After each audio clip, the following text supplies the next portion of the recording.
Today I'm going to talk to you about 3 books that all focus on the strength of character, whether that is the main character figuring out who they are, living up to new expectations, or figuring out just how to survive, as well as some of the other characters helping them along the way. That is kind of the common theme throughout, is just what it takes to be someone and to overcome different obstacles in your situation.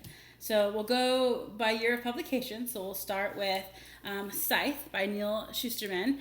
This is a dystopian novel. It is the first of 3. So if you're interested in trilogies, I highly recommend it. It focuses on scythes, which is the cover. They are essentially reapers because people are now immortal, and it's based in like 2042 or something like that. And because people are immortal, they have to cap the population from overpopulation. So people, these scythes, train, and then they become ordained, and they kill people in lots of different ways. And different scythes have different ways of choosing people to be gleaned, as they call it. They don't say kill. So it follows 2 scythe apprentices under one scythe, and they are competing to be ordained as a scythe. So at the end of this year-long apprenticeship, one of them will be ordained as a scythe. Well, lots of things happen. They end up separating and training under different scythes. Everything pretty much goes wrong, and then finally at the end, things come together. It ends on a really good note, so if you're not interested in reading further into the world, you don't need to read the second or third book. I would choose to, because I like Neil Shusterman's inclusion of a lot of little details here and there about how all knowledge has been discovered, so they call it the Thunderhead, instead of what we used to call it, which would be the Cloud, which is what people still use now.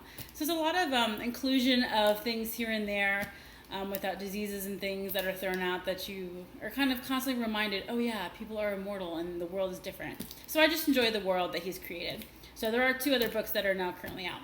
The second book I'm going to talk about is a graphic novel called The Prince and the Dressmaker by Jen Wang. And I really love her fluid panels. I'm trying to find the right page I wanted. Here we go. They're very bright, and I love the description, the characterization of the faces. You can always sense how the characters are feeling instead of just with dialogue. But this book follows a young dressmaker who is discovered all of a sudden because she makes a last-minute dress for a pushy customer for a ball, and the palace requests that she come to the palace to make a dress for someone who lives there. Well, it turns out that the prince is the one that wants her to make dresses for him.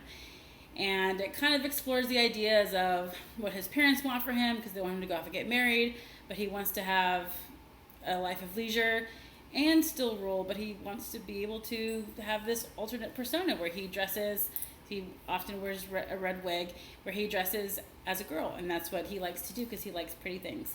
So they end up bonding, becoming very good friends. There is a betrayal, they separate ways, and then they find their way back together with a very surprise ending that you won't see coming, but it's pretty enjoyable.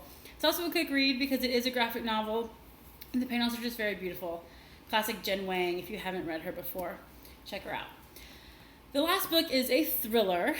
It is Wilder Girls by Rory Power. Just came out this year, 2019. It is a girls' school on an island where a disease has taken over called tox, and most of the teachers died. There's only 2 adults that still work there, and the girls occasionally have flare-ups. Sometimes they die, sometimes they don't, but a lot of things happen. So the main character actually has one of her eyes actually like closes up and shuts because of the tox. Another girl has a second spine that grows and protrudes from her back. It just kind of depends. Some people have scars and things that regularly like burst open and bleed. It just kind of depends how that body reacts to the tox. So anyway, they're not allowed to leave the school. And one day, the narrator's friend disappears, so she ropes in her other friend. They can go find her, and they're trying to survive while not getting caught or not getting killed essentially, because the animals have also been very contaminated by the tox, and they are very lethal. So it's very interesting because one of the girls actually ends up being studied, so you follow her story. So it does change points of view here and there, comes back to the end. Also a surprise ending. You just kind of don't know where this book is going to go. It's very much a modern Lord of the Flies, because they're just girls and there's not a lot of adult supervision, and they're trying to survive in a crazy world with disease. It's where we had Scythe with no more disease. Now we have Wilder Girls with all the disease, or just one that's taken over. But anyway, they've lost contact with their families. The military is occasionally sending in food and shipments for them. And it's a very interesting read. And there's just enough detail of goriness to let you know what's happening to their bodies when they have a flare-up. But it doesn't go into as much detail as to feel like very graphic descriptions. But it is classified as a thriller/horror.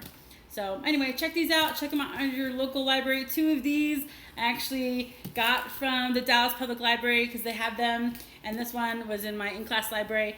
It's been a fan favorite of students, so I just thought, you know what, it's time to read it. So anyway, check out these titles. Thanks.